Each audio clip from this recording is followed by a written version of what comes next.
Hi hello എല്ലാവർക്കും പുതിയൊരു വീഡിയോയിലേക്ക് സ്വാഗതം. ഇത് നമുക്ക് കുറച്ച് നല്ല കിരിയാമീൻ കിട്ടിയിട്ടുണ്ട്. ഇത് രാവിലെ വാങ്ങിച്ചുകൊണ്ട് വന്നതാണ് കേട്ടോ. അത് ഫ്രീസറിലോട്ട് വെച്ച് കുറച്ച് നേരം കഴിഞ്ഞപ്പോൾ തന്നെ അത് കട്ടയായി.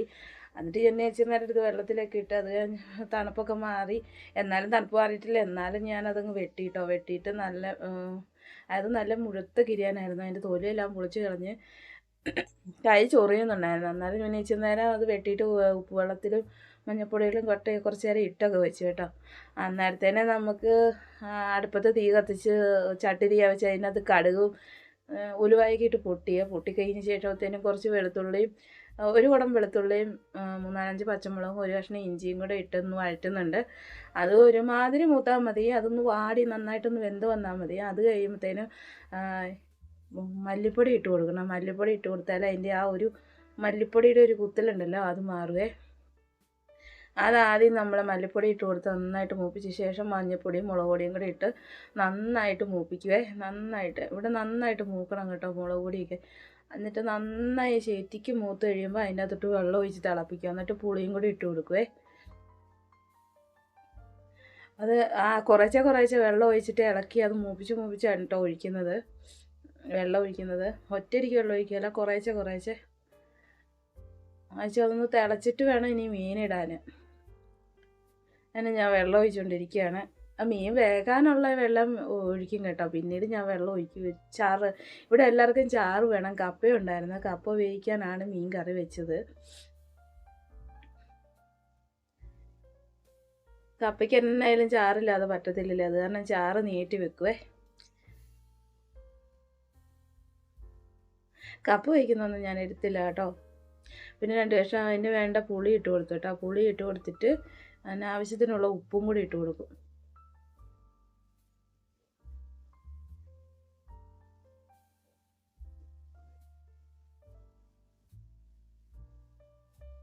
അത് മീനിനും ആ പുളിക്കും ചാറിനും എല്ലാത്തിനും കൂടെ ഉള്ള ഉപ്പിട്ട് കൊടുക്കണം. പിന്നെ പുളിയിൽ അല്ലേ ഇറങ്ങിയല്ലോ, അതിട്ട് കൊടുക്കുവേ. എന്നിട്ട് അതൊന്ന് മൂടി വെച്ച് അതൊന്ന് തിളപ്പിക്കാൻ വേണ്ടി വെക്കും. നമ്മളെ അടുക്കളയൊന്നും പണിതിട്ടില്ലാത്തതുകൊണ്ട് ഇങ്ങനത്തെ ഒരു അടുപ്പാണ് നമ്മൾ ഉണ്ടാക്കിയെടുത്തത് കേട്ടോ. എല്ലാവർക്കും എന്നാലും ഞാൻ വീഡിയോ ഇട്ടായിരുന്നു. വീഡിയോ കണ്ടിട്ടുള്ളവർക്ക് മനസ്സിലാവും. തൽക്കാലത്തേനുള്ള ഒരു അടുക്കളയായിട്ട് ഉണ്ടാക്കിയെടുത്തതാണ് കേട്ടോ. ഒരു മണ്ണടുപ്പാണത്.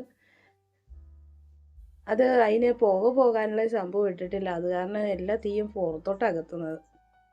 അതിന് പുറകിലൊരു പോക്കോളിൽ പോലെ കൊടുക്കുമായിരുന്നു, നല്ലതായിരുന്നു. മൂടിയൊക്കെ വെച്ച് അതൊന്ന് തിളച്ചായിരുന്നു കേട്ടോ. അത് തിളച്ച് നല്ല സെറ്റായിട്ടുണ്ട്. ഇനി അതിൻ്റെ അകത്തോട്ട് മീൻ കഷ്ണങ്ങൾ വാരിയിടാം. നമ്മളത് മീൻ കഷ്ണങ്ങൾ വാരിയിടുകയാണ് കേട്ടോ.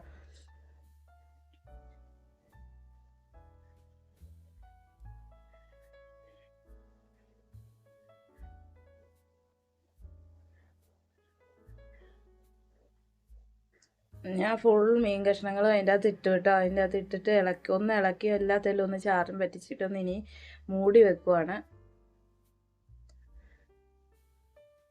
ഞാൻ അങ്ങനെ വെച്ച് കഴിഞ്ഞപ്പോൾ തന്നെ അത് ചാറേതേലും മുട്ടുന്നു. അന്നേരം ഞാൻ പാത്രം പിന്നെ തിരിച്ച് വെച്ചിട്ടാ. പിന്നെ ഒരു 20 മിനിറ്റിന് ശേഷം നല്ല സൂപ്പറായിട്ട് കറിയായിട്ട് നല്ല പറ്റി കൊഴുകൊഴാന്നിരിപ്പുണ്ടായിരുന്നു. പിന്നെ അത് കൂട്ടി എല്ലാവരും കപ്പയൊക്കെ തിന്നു. നല്ല അടിപൊളിയായിരുന്നു. എല്ലാവർക്കും മീൻകറിയൊക്കെ ഇഷ്ടപ്പെട്ടു. ഇത് ഇന്നൊന്നും എടുത്തില്ല, ആരും കഴിക്കുന്നതൊന്നും എടുത്തില്ല കേട്ടോ. നമ്മളത്ര വലിയ പ്രൊഫഷണലൊന്നും അല്ലാത്തതുകൊണ്ട് നമ്മുടെ വീഡിയോയിൽ ഒരുപാട് തെറ്റുകുറ്റങ്ങളൊക്കെ കാണും. അതൊക്കെ ക്ഷമിച്ച് നമ്മളൊന്ന് സപ്പോർട്ട് ചെയ്യണമെന്ന് എല്ലാവരോടും പറയുന്നു. കൂടാതെ എൻ്റെ ചാനലൊന്ന് സബ്സ്ക്രൈബ് ചെയ്തേക്കണം. കമൻറ്റ് ഷെയർ ഒക്കെ ചെയ്യാനും എല്ലാവരും മറക്കല്ല്. പിന്നെ സബ്സ്ക്രൈബ് ചെയ്ത് കഴിയുമ്പോൾ ഓൾ എന്നൊരു ബട്ടൺ ഉണ്ട്, അതും കൂടെ പ്രസ് ചെയ്യുകയാണ്. ഞാനിടുന്ന കുഞ്ഞു വീഡിയോസുകളെല്ലാം നിങ്ങൾക്ക് നോട്ടിഫിക്കേഷനായിട്ട് വരുന്നതായിരിക്കും.